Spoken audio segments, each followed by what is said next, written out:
அகிலம் நியூஸ் நேயர்களுக்கு வணக்கம். இன்றைய நாளுக்கான இரவு நேர பிரதான செய்திகள். விரிவான செய்திகளுக்குள் செல்லும் முன்னதாக முதலில் இன்றைய தலைப்புச் செய்திகள். லிட்ரோ மற்றும் லாப்ஸ் எரிவாயு விலை தொடர்பில் சற்று முன்னர் வெளியான தகவல். இலங்கையின் திடீர் அழைப்பு, போர்க்களத்திற்கு தெனா அறிவிப்பு. திடீர் மின்வெட்டு, ஆட்பதிவு திணைக்களத்தில் அடையாள அட்டைகளை வழங்குவதில் ஆரம்பம். பொதுமக்களுக்கு அமைச்சரின் அவசர அறிவுறுத்தல். எரிபொருள் விலையில் ஏற்பட்ட மாற்றம், நள்ளிரவு முதல் மற்றொரு கட்டண உயர்வு. பான் உள்ளிட்ட பேக்கரி உற்பத்தி பொருட்களின் விலை அதிகரிப்பு. இலங்கையை வந்தடையவுள்ள எரிபொருள் கப்பல்கள். புதுக்குடியிருப்பில் நீண்டகால் கொள்ளையர்கள் 5 பேர். யாழ்ப்பாணத்தில் 36 வருடங்களுக்கு பின்னர் விடுவிக்கப்பட்ட காணிகள். பால்மா, கோதுமைமா என்பவற்றின் விலை அதிகரிப்பு தொடர்பென விரிவான செய்திகள். மத்திய கிழக்கில் போர் தீவிரமடைந்து வரும் நிலையில் புதிய எரிவாயு கையிருப்பு நாட்டிற்கு வந்தடைந்த நிலையில் மார்ச் இறுதி வரை விலையில் மாற்றம் இருக்காதென்று லிட்ரோ நிறுவனத்தின் தலைவர் சன குணவர்த்தன அறிவித்துள்ளார். சமீபத்தில் ரூபாய் 300 மட்டுமே விலை உயர்த்தப்பட்டதால் இந்த மாத இறுதி வரை எரிவாயு விலையில் எந்த மாற்றமும் இருக்காதென்றும் கூறியுள்ளார். இருப்பினும் விலை உயர்த்தப்பட்டாலும் அது குறிப்பிடத்தக்க உயர்வாக இருக்காதென்றும் புத்தாண்டை கருத்தில் கொண்டு ஏப்ரல் நடுப்பகுதி வரை தற்போதைய விலைகள் நீடிக்கக்கூடும் என்றும் அவர் உறுதியளித்துள்ளார். 33,000 மெட்ரிக் டன் எரிவாயுவை ஏற்றிக்கொண்டு ஒரு கப்பல் மார்ச் 20 அன்று மாலைதீவை வந்தடைந்ததாகவும் அங்கிருந்து கொழும்பு வரும் சிறிய கப்பல்களில் மீண்டும் ஏற்றப்பட்டதாகவும் கூறியுள்ளார். இதேவேளை தற்போதைய நிலைமை கணிக்க முடியாததாகவும் நிலையற்றதாகவும் இருப்பதால் முன்னறிவிப்பை வழங்குவது சாத்தியமற்றது என்று லாப்ஸ் எரிவாயு நிறுவனத்தின் சிரேஷ்ட அதிகாரி ஒருவர் தெரிவித்துள்ளார். இதற்கிடையில் பீதியால் நுகர்வோர் கூடுதலாக சிலிண்டர்களை வாங்கி வைப்பதனால் நெருக்கடி ஏற்படுவதாகவும் பொதுமக்கள் பொறுப்புடன் நடந்து கொள்ளுமாறும் அரசாங்க அதிகாரிகள் அறிவுறுத்தியுள்ளனர். அமெரிக்க தாக்குதலால் அழிக்கப்பட்ட ஈரானிய கப்பல் தெனா இலங்கையின் அழைப்பின் பேரில் இலங்கைக்கு வந்ததாக இலங்கைக்கான ஈரானிய தூதுவர் அலிரிசா தொல்கோஸ் தெரிவித்துள்ளார். கொழும்பில் உள்ள ஈரானிய தூதரின் உத்தியோகபூர்வ இல்லத்தில் நடைபெற்ற செய்தியாளர் சந்திப்பில் அவர் இதனை தெரிவித்துள்ளார். மேலும் அந்த கப்பல் எந்தவொரு இராணுவ நோக்கத்திற்காகவும் நாட்டிற்குள் வரவில்லை என்பது உறுதி செய்யப்பட்டுள்ளதாகவும் இலங்கையில் உத்தியோகபூர்வ அழைப்பின் பேரில் வந்த கப்பலை அமெரிக்கா எந்தவித முன்னறிவிப்புமின்றி தாக்கியுள்ளதாகவும் குறிப்பிட்டுள்ளார். இந்த தாக்குதலில் 104 பேர் உயிரிழந்ததுடன் அவர்களில் பெரும்பாலானோர் சார்பற்ற ஓர் இசைக்குழுவின் உறுப்பினர்கள் எனவும் தெரிய வந்துள்ளது.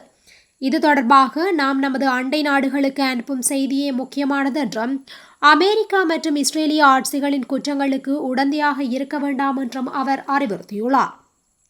அமெரிக்க ஆட்சி சர்வதேச சட்டத்தின் கோட்பாடுகளை புறக்கணிக்கின்றதென்றும் எந்தவொரு விதிமுறைகளுக்கும் கட்டுப்படாதது போல் தன்னை கருதுகின்றதென்றும் சர்வதேச சட்டம் மற்றும் மனிதாபிமான கோட்பாடுகளை மீண்டும் மீண்டும் மீறுவதில் சியோனிச ஆட்சியுடன் கூட்டு சேர்ந்துள்ளது என்றும் அவர் கூறியுள்ளார்.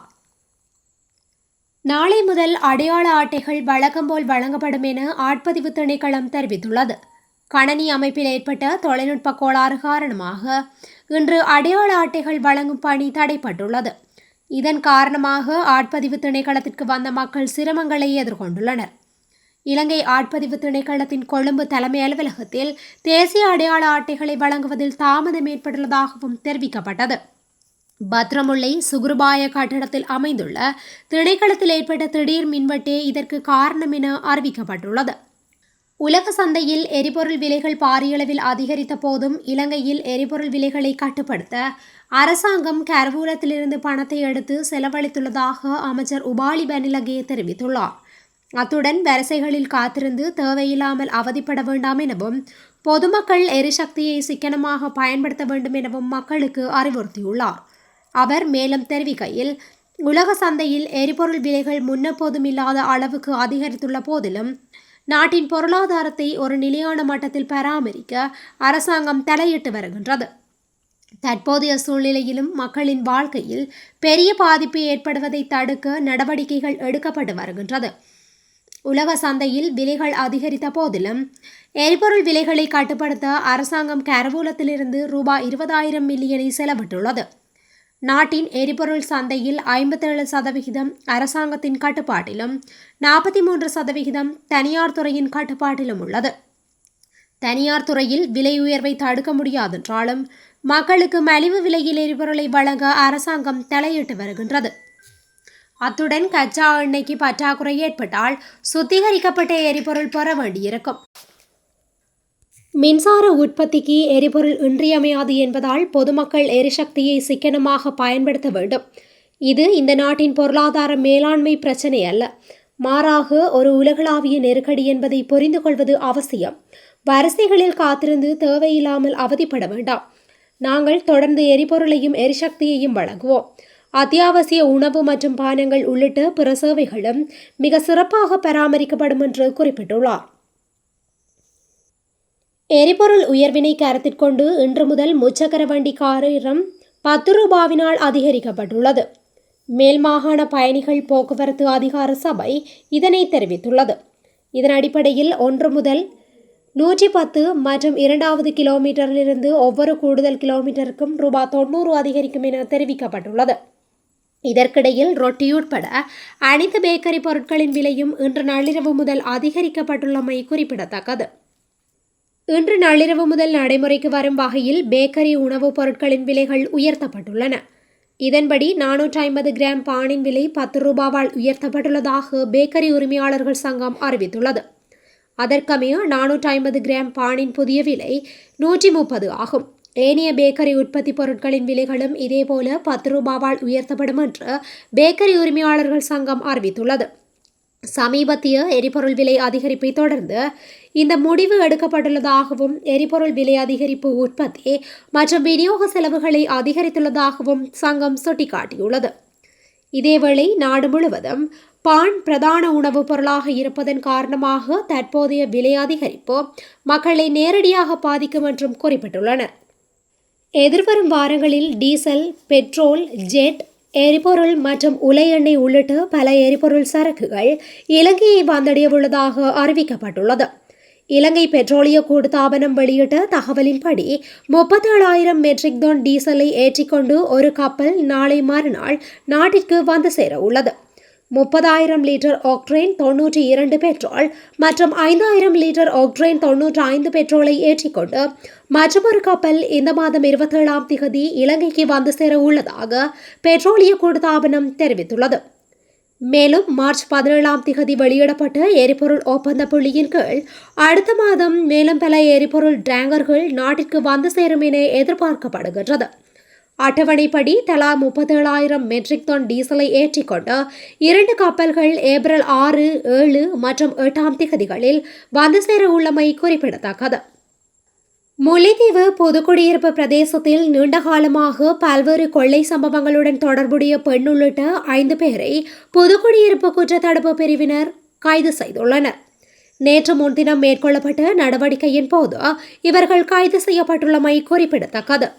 புதுக்குடியிருப்பு போலீஸ் நிலையத்தின் குற்றத்தடுப்பு பிரிவின் போலீஸ் பரிசோதகர்கள் உள்ளிட்ட குழுவினரால் நீண்ட காலமாக தொடர்ச்சியாக மேற்கொள்ளப்பட்ட விசாரணையின் போது குறித்த சந்தேக நபர்கள் கைது செய்யப்பட்டுள்ளனர். கடந்த 2025ஆம் ஆண்டு தொடக்கம் புதுக்குடியிருப்பு பிரதேசத்தில் இடம்பெற்ற கொள்ளை சம்பவங்களின் முறைப்பாடுகளுக்கு அமைய இந்த விசாரணை முன்னெடுக்கப்பட்டு சந்தேக நபர்கள் கைது செய்யப்பட்டுள்ளனர். இரணைப்பாளை, மந்துவில், 9ஆம் வட்டாரம், சிவநகர் போன்ற பகுதிகளில் தொடர்ச்சியாக மேற்கொள்ளப்பட்ட கொள்ளை சம்பவங்களில் பாதிக்கப்பட்ட மக்கள் கொடுத்த முறைப்பாட்டிற்கு அமைய இந்த விசாரணை முன்னெடுக்கப்பட்டுள்ளது. கடந்த ஆண்டு மந்துவில் பகுதியில் வீடொன்றினை உடைத்து 20 பவுண்ட் நகை மற்றும் தொலைபேசிகளை கொள்ளையிட்டுள்ளார்கள். இதன்போது கொள்ளையிடப்பட்ட தொலைபேசியினை சந்தேக நபர்கள் தங்கள் பாவனையில் வைத்திருந்த நிலையில் தொலைபேசியின் உரிமையாளர் கொடுத்த தகவலுக்கு அமைய தொலைபேசியின் அனைத்து இலக்கங்களும் வழங்கப்பட்டு நீதிமன்றத்தில் உத்தரவு பெறப்பட்டு அந்த தொலைபேசியில் வேறு சிம் அட்டை ஒன்று பயன்படுத்தப்பட்டுள்ளமை தெரிய வந்துள்ளது. இந்த தொலைபேசி பாவனையினை வைத்தே கொள்ளையில் ஈடுபட்ட சந்தேக நபர் ஒருவரை புதுக்குடியிருப்பு குற்றத்தடுப்பு பிரிவு போலீசார் கைது செய்துள்ளனர். கொள்ளையிட்ட நகைகள் அனைத்தும் கைது செய்யப்பட்ட பெண்ணொருவரால் புதுக்குடியிருப்பு நகர் பகுதியில் உள்ள நகைக்கடை ஒன்றில் அடகு வைத்துள்ளமையும் விற்பனை செய்துள்ளமையும் குறிப்பிடத்தக்கது. இதன்போது ஒரு பகுதி நகைகள் மீட்கப்பட்டுள்ளன. இந்த நிலையில் கைது செய்யப்பட்ட சந்தேக நபர்களையும் சான்று பொருட்களையும் நேற்று முல்லைத்தீவு மாவட்ட நீதவான் நீதிமன்றில் முன்னிலைப்படுத்திய போது பெண் உள்ளிட்ட 3 சந்தேக நபர்கள் விளக்கமறியலில் வைக்கப்பட்டுள்ளதுடன் 2 சந்தேக நபர்களை போலீஸ் காவலில் தடுத்து வைத்து விசாரணைக்கு உட்படுத்த அனுமதி பெறப்பட்டுள்ளமை குறிப்பிடத்தக்கது. யாழ்ப்பாணத்தில் சுமார் 36 வருட காலமாக இராணுவ கட்டுப்பாட்டில் காணப்பட்ட 2 ஏக்கர் காணி இன்றைய தினம் திங்கட்கிழமை இராணுவத்தினரால் விடுவிக்கப்பட்டுள்ளது. யாழ்ப்பாணம் வசாவளான் கிழக்கு பகுதியில் உள்ள ஒட்டகப்புலம் தேவாலயத்திற்கு அருகில் இராணுவ பயன்பாட்டிற்காக கையகப்படுத்தப்பட்டுள்ள காணிகளில் 2 ஏக்கர் தனியார் காணியையே இராணுவத்தினர் விடுவித்துள்ளனர். குறித்த பகுதியில் இராணுவத்தினரின் கட்டுப்பாட்டில் இருந்த காணிகளில் 234.8 ஏக்கர் காணி கடந்த 2024ஆம் ஆண்டு மே மாத கால பகுதியில் அப்போதைய ஜனாதிபதி ரணில் விக்ரமசிங்கவினால் விடுவிக்கப்பட்டது. விரைந்து நடவடிக்கை எடுப்போம் என அப்போது உறுதியளிக்கப்பட்டிருந்த போதிலும் சுமார் 22 மாதங்களின் பின்னர் 2 ஏக்கர் காணி தற்போது விடுவிக்கப்பட்டுள்ளது. இன்னமும் தேவாலயத்திற்கு அருகிலுள்ள காணிகள் சில இராணுவ கட்டுப்பாட்டினுள் காணப்படுகின்றன.